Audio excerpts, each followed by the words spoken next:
CM Siddaramaiah ಮಂಡಿಸಿದ ಬಜೆಟ್ನ ಗಾತ್ರವೆಷ್ಟು? ಗ್ಯಾರಂಟಿಗೆ ಸಿಂಹಪಾಲು ಹಣ ಮೀಸಲಿಟ್ಟಿದ್ದಾರಾ?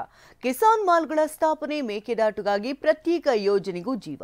ಇದೆಲ್ಲವನ್ನ ನೋಡೋಣ ಸಿದ್ದು ಲೆಕ್ಕ ನ್ಯೂಸ್ ಟಾಪ್ 9 ನಲ್ಲಿ. ರಾಜ್ಯದಲ್ಲಿ ಕಾಂಗ್ರೆಸ್ ಅಧಿಕಾರಕ್ಕೆ ಬಂದ ಬಳಿಕ ಎರಡನೇ ಬಾರಿಗೆ ಸಿಎಂ ಸಿದ್ದರಾಮಯ್ಯ ಬಜೆಟ್ ಮಂಡನೆ ಮಾಡಿದ್ದಾರೆ. ಅಲ್ಲದೆ 15ನೇ ಬಾರಿಗೆ ದಾಖಲೆ ಬಜೆಟ್ ಮಂಡಿಸಿದ್ದಾರೆ. 3 ಗಂಟೆ 14 ನಿಮಿಷಗಳ ಕಾಲ ಬಜೆಟ್ ಮಂಡನೆಯನ್ನ ಮಾಡಿದ್ರು. ಕರುನಾಡಿಗೆ 3,71,383 ಕೋಟಿ ಗಾತ್ರದ ರಾಜ್ಯದ ಲೆಕ್ಕಾಚಾರವನ್ನ ಜನರಿಗೆ ಕೊಟ್ಟಿದ್ದಾರೆ.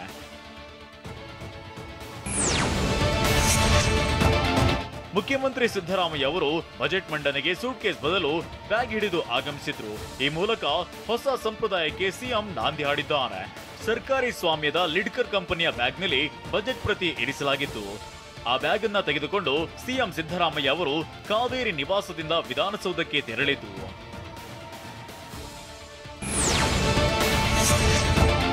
ಅನ್ನದಾತರ ಕಲ್ಯಾಣಕ್ಕಾಗಿ ಕರ್ನಾಟಕ ರೈತ. ನೀವು ಪೋಷಕರಾಗಲು ಕಾಯುತ್ತಿದ್ದೀರಾ? ಚಿಂತಿಸದಿರಿ. ಓಯಾಸಿಸ್ ಫರ್ಟಿಲಿಟಿ 90,000 ದಂಪತಿಗಳ ಜೀವನದಲ್ಲಿ ಸಂತೋಷವನ್ನು ತಂದಿದೆ. 7825893601ಗೆ ಕರೆ ಮಾಡಿ. ಅತ್ಯದ್ಭುತ ರಿಯಾಯಿತಿ ಪಡೆಯಿರಿ ಹಾಗೂ ಎಲ್ಲರಿಗೂ ಗುಡ್ ನ್ಯೂಸ್ ಕೊಡಿ. ಸಮೃದ್ಧಿ ಎಂಬ ಹೊಸ ಯೋಜನೆ ಜಾರಿಗೆ ಸಿದ್ದರಾಮಯ್ಯ ಸರ್ಕಾರ ನಿರ್ಧರಿಸಿದೆ. ಈ ಯೋಜನೆಯಡಿ ಮೀನುಗಾರಿಕೆ, ತೋಟಗಾರಿಕೆ, ಪಶು ಸಂಗೋಪನೆ ಸೇರಿದಂತೆ ಸಮಗ್ರ ಕೃಷಿ ಉತ್ತೇಜಿಸಲು ಕೃಷಿ ಅಭಿವೃದ್ಧಿ ಪ್ರಾಧಿಕಾರ ಮತ್ತು ಕೃಷಿ ಆಯುಕ್ತಾಲಯ ಸ್ಥಾಪನೆಗೆ ನಿರ್ಧರಿಸಲಾಗಿದೆ. ಇನ್ನು ಸಿರಿಧಾನ್ಯಗಳ ಉತ್ಪನ್ನ ಹೆಚ್ಚಳಕ್ಕೆ ನಮ್ಮ ಮಿಲೆಟ್ ಕಾರ್ಯಕ್ರಮಕ್ಕೆ ಒತ್ತು ನೀಡಲಾಗಿದೆ.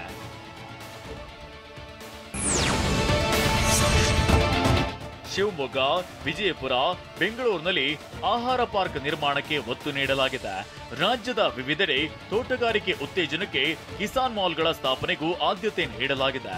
ವಿಜಯಪುರದಲ್ಲಿ ತೋಟಗಾರಿಕೆ ಕಾಲೇಜು ಸ್ಥಾಪನೆ ಮತ್ತು ಚಿಕ್ಕಮಗಳೂರಿನಲ್ಲಿ ಸ್ಪೈಸ್ ಪಾರ್ಕ್ ನಿರ್ಮಾಣಕ್ಕೆ ನಿರ್ಧಾರ ಮಾಡಲಾಗಿದೆ.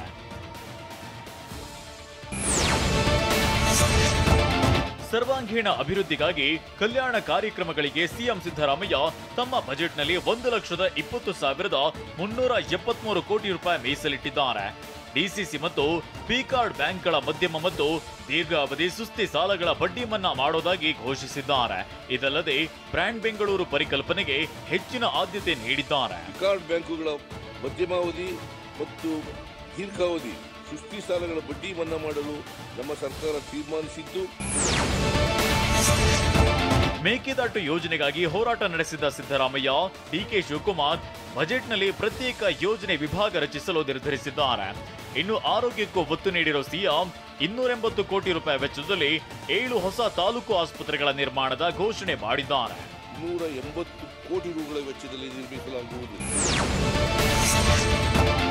ಸರ್ಕಾರಿ ಶಾಲಾ ಕಾಲೇಜುಗಳ ದುರಸ್ತಿ ಮತ್ತು ಕೊಠಡಿ ನಿರ್ಮಾಣಕ್ಕೆ 850 ಕೋಟಿ ರೂಪಾಯಿ, 20 ಹೋಬಳಿಗಳಲ್ಲಿ ಹೊಸ ವಸತಿ ಶಾಲೆ, ಮಹಿಳಾ ಸಂಘಗಳಿಗೆ 10 ಕೋಟಿ ರೂಪಾಯಿ ಮೀಸಲು ಸೇರಿದಂತೆ ಎಮ್ಮೆ, ಹಸು ಖರೀದಿಸಲು ಮಹಿಳೆಯರಿಗೆ ಸಾಲ ಒದಗಿಸುವುದಾಗಿ ಬಜೆಟ್ನಲ್ಲಿ ಘೋಷಿಸಲಾಗಿದೆ.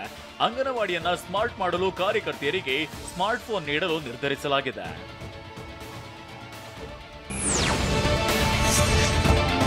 ವಕ್ಫ್ ಆಸ್ತಿಗಳ ಸಂರಕ್ಷಣೆ, ಅಭಿವೃದ್ಧಿಗೆ 100 ಕೋಟಿ ಘೋಷಣೆ ಮಾಡಲಾಗಿದೆ. ಇನ್ನು ಜೈನರ ಪ್ರಮುಖ ಧಾರ್ಮಿಕ ಸ್ಥಳಗಳ ಅಭಿವೃದ್ಧಿಗೆ 50 ಕೋಟಿ ಮೀಸಲಿಡಲಾಗಿದೆ. ಅಲ್ಪಸಂಖ್ಯಾತ ಸಮುದಾಯಕ್ಕಾಗಿ ಹೊಸದಾಗಿ 100 ಮೌಲಾನಾ ಆಜಾದ್ ಶಾಲೆಗಳ ಸ್ಥಾಪನೆ ಮಾಡಲಾಗುತ್ತೆ.